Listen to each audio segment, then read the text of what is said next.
Perkenalkan, nama saya Tegar Hadi Ramadhani dari Fakultas Hukum semester 5.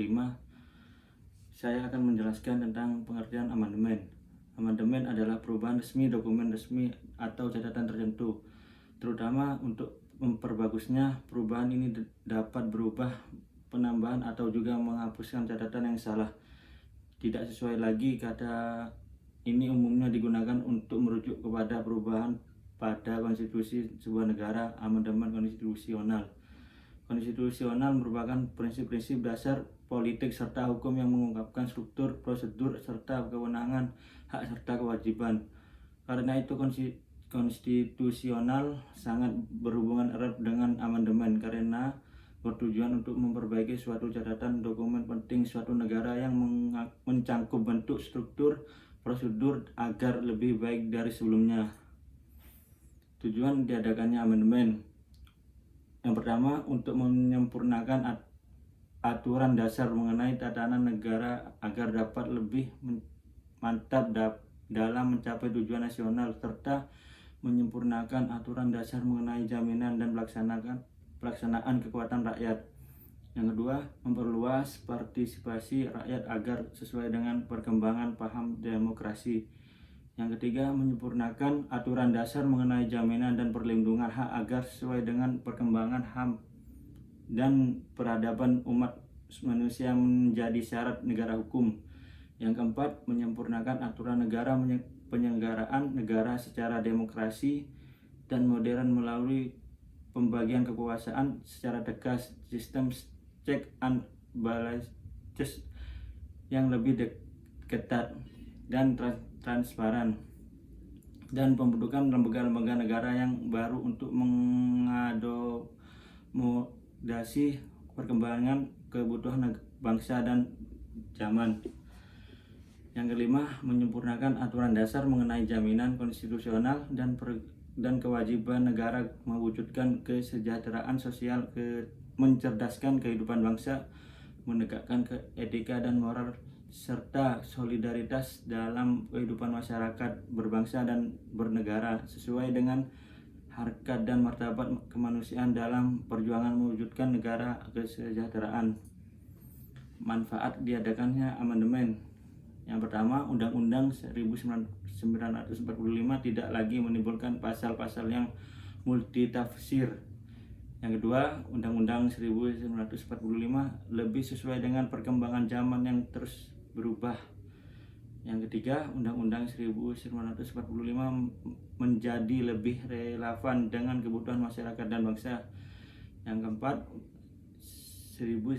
Undang-Undang 1945 memberikan hak kepada warga negara untuk memilih dalam pemilu, sehingga makin terciptanya negara yang berdemokrasi.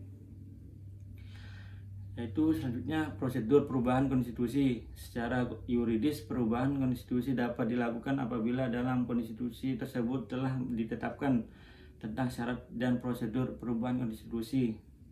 Berdasarkan hasil penelitian terhadap beberapa konstitusi dari berbagai negara, dapat dikemukakan hal-hal yang diatur dalam konstitusi mengenai perubahan konstitusi, yaitu A. Usul inisiatif perubahan konstitusi. B. Pengesahan rancangan perubahan konstitusi. C. Pengumuman resmi pemberlakuan hasil perubahan konstitusi. D. Pembatasan tentang hal-hal yang tidak boleh diubah dalam konstitusi, hal-hal yang hanya boleh diubah melalui keputusan referendum atau klausula khusus. Lalu bagaimana mekanisme mengubah Undang-Undang 1945? Yaitu usul perubahan pasal-pasal undang-undang dapat diagendakan dalam sidang MPR apabila diajukan oleh sekurang-kurangnya sepertiga dari jumlah anggota MPR. Setiap usul perubahan pasal-pasal undang-undang diajukan secara tertulis dan ditunjukkan dengan jelas bagian yang diusulkan untuk diubah beserta alasannya. Yang ketiga, untuk mengubahkan pasal-pasal undang-undang, sidang MPR dihadiri oleh sekurang-kurangnya dari jumlah anggota MPR. Yang keempat, putusan untuk mengubah pasal-pasal undang-undang dilakukan dengan persetujuan sekurang-kurangnya 50% ditambah satu anggota dari seluruh anggota MPR. Yang kelima, khusus mengenai bentuk NKRI tidak dapat dilakukan perubahan. Selanjutnya, latar belakang amandemen Undang-Undang 1945. Undang-Undang 1945 bersifat sementara. Undang-Undang 1945 memiliki kelemahan dan terlalu sederhana. Undang-Undang 1945 memberikan kekuasaan yang besar kepada Presiden. Pasal-pasal Undang-Undang 1945 terlalu luas. Substansi hasil dari amandemen 1945. Sebelum dilakukan perubahan, dibentuklah dahulu kesepakatan dasar dalam melakukan perubahan Undang-Undang 1945 yang diantaranya meliputi tidak mengubah pembukaan Undang-Undang Dasar 1945, sistematika, aspek kesejahteraan dan orisinalitasnya. Yang kedua, tetap mempertahankan NKRI. Yang ketiga, mempertegas sikap pemerintahan presidensial. Yang keempat, menjelaskan Undang-Undang 1945 yang memuat hal-hal normatifikan dimasukkan ke pasal-pasal. Yang kelima, perubahan dilakukan dengan cara addendum. Sebelum dilakukannya perubahan, dibentukkanlah dahulu kesepakatan dasar dalam melakukan perubahan Undang-Undang 1945 yang diantaranya meliputi sidang umum MPR 1945 tanggal 14 sampai 21 Oktober 1945. Yang kedua, sidang tahunan MPR tahun 2000 tanggal 7 sampai 8 Agustus sampai 2000. Yang ketiga, sidang tahunan MPR 2001 tanggal 1 sampai 9 November 2001. Sidang tahunan MPR 2002 tanggal 1 sampai 11 Agustus 2002. Amandemen pertama, sebelum dilakukan perubahan, dibentuklah dahulu kesepakatan dasar dalam melakukan perubahan undang-undang, yaitu pasal 5 ayat 1, hak presiden untuk mengajukan RUU kepada MPR. Yang kedua, pasal 7, pembatasan masa jabatan presiden dan wakil presiden. Yang ketiga, pasal 9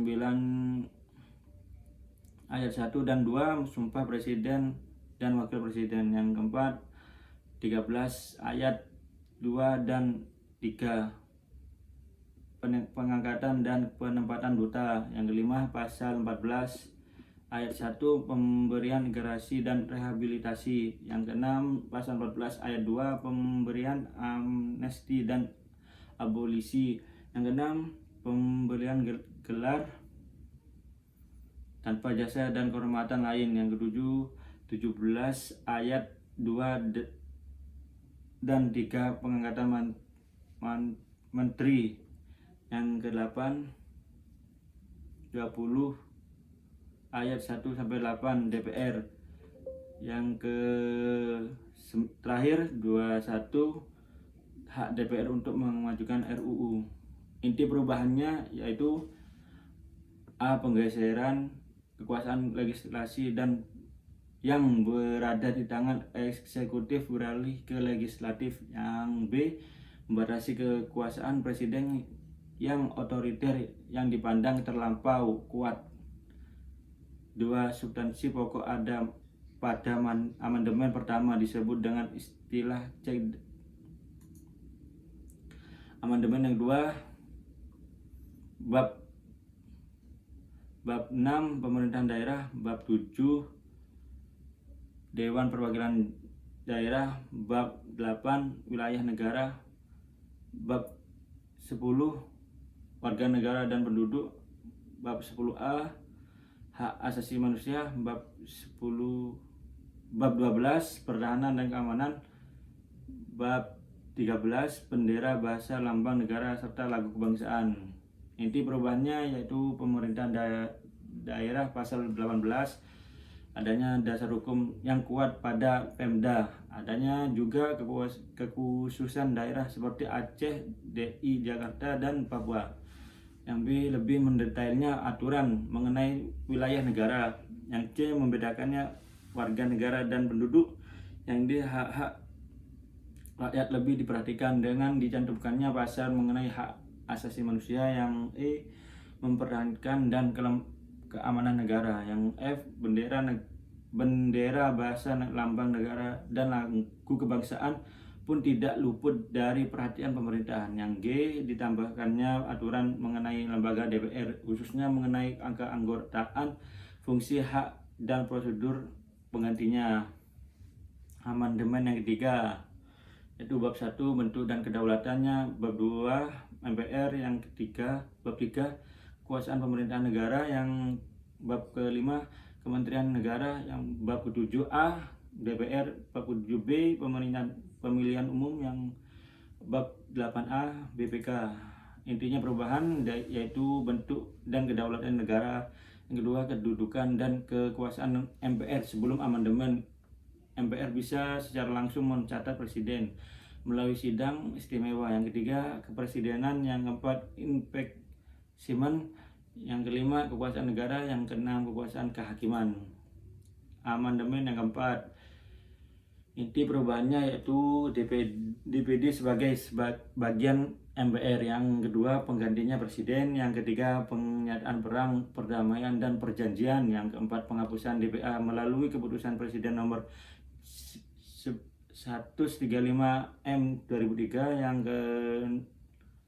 kelima mata uang bank materai, pendidikan dan kebudayaan, perekonomian nasional dan kesejahteraan sosial. Yang keenam perubahan undang-undang. Kekurangan amandemen Undang-Undang 1945 yaitu amandemen Undang-Undang 1945 yang dilakukan secara terburu-buru mengakibatkan munculnya peraturan perundang-undangan yang menyengsarakan rakyat. Munculnya kebijakan otonomi daerah yang dilaksanakan tanpa persiapan sosial yang matang sehingga mengganggu keberadaan Indonesia sebagai Negara Kesatuan Republik Indonesia atau NKRI. Yang berikutnya mengakibatkan muncul konflik yang berkepanjangan di banyak daerah, lemahnya kendali pemerintahan pusat terhadap sektor-sektor strategis di daerah telah membuat negara kesatuan ini semakin berjalan ke arah sistem semi federal. Baik, terima kasih. Bos.